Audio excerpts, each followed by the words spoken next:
চালক এবং অতিরিক্ত ব্যবস্থাপনা পরিচালক মহোদয়কে মঞ্চে এসে আসন গ্রহণ করবার জন্য সবিনয়ে অনুরোধ করছি।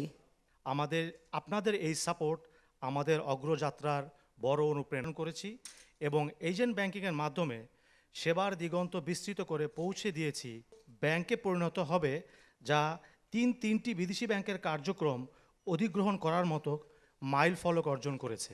Simply put, for a better tomorrow. Change. তার মানে আমাদের ব্যাংক এখন একটা mister M.A. Rauf Chowdhury, renowned industrial line, মানে এলসি কনফার্মেশন বলেন, বিদেশে নাম্বার অফ করসপন্ডেন্স বা আমাদের বিদেশে যে এক্সচেঞ্জ অপারেশন আছে, এটাতে কোনো ডাউট নেই যে এই যে আমাদের যে এক্সপ্যাট্রিয়েট ওয়ার্কার্স যারা মিডল ইস্ট বলেন, মালয়েশিয়া, অ্যান্ড আমরা আর কমিটেড টু আমাদের বোর্ড অফ ডিরেক্টরস যে এটা 2 বছরের মধ্যে ডাবল করতে। আমাদের ডেইলি টার্নওভার ইজ মোর দেন 250 কোটি টাকা। আমরা এটাকে কোয়াড্রুপল করতে চাই, মানে 4 গুণ করতে চাই।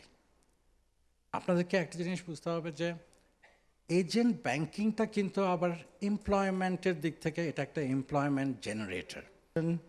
RDRS বিভিন্ন ইনস্টিটিউশনসগুলো আমাদের সাথে কাজ করছে, যে কারণে ট্রিটমেন্ট আমরা করি। এটা আমরা এখানে এই পর্যন্ত 12 অন্যান্য এগ্রিকালচার ইকুইপমেন্ট, যেরকম এর মধ্যে আছে হারভেস্টার আছে, তারপরে আছে ট্রাক্টর আছে, ইরিগেশন, সোলার ইরিগেশন প্যানেল, এগুলো আমরা ওনাদেরকে দিয়ে রেখেছি এবং প্রতি বছরই কিন্তু একটা সাবস্টেন্সিয়াল অ্যামাউন্ট কিন্তু আমরা ব্যাংক এশিয়া এই CSR-এ কিন্তু খরচ করে থাকি। আপনাদেরকে ধন্যবাদ জানাই এবং আপনাদের সুস্বাস্থ্য জানিয়ে